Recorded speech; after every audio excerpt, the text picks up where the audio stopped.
Kada taon, gumagawa kami ng paraan para makabalik dito sa Quezon, sa Humalig Island. Maganda ang tanawin dito, malinis ang tubig, at ang pinakagusto namin, sobrang pino at ganda ng buhangin. Dito sa Humalig, simple lang ang buhay. Tatakasan natin panandalian ang ating mga trabaho.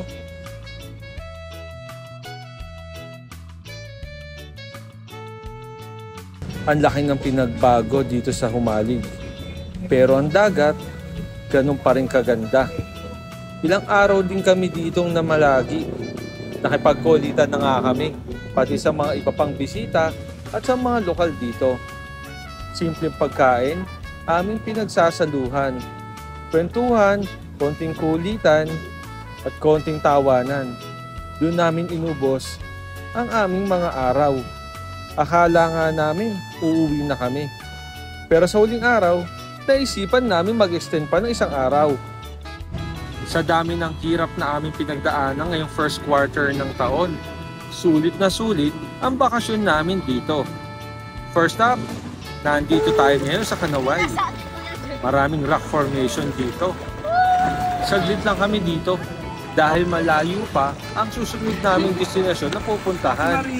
Konting picture at video lang, sapat na. After nyan, rat-rat na.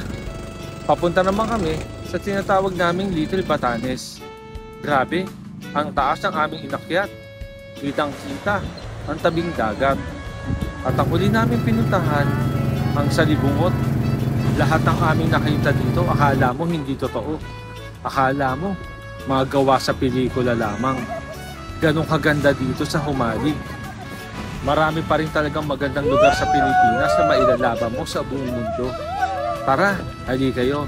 Subukan nyo rin pumunta at mag-enjoy dito sa Humalig, sa Quezon Province. Samahan nyo muli kami sa susunod namin pagbabalik dito. Hanggang sa muli mga boss. Salamat!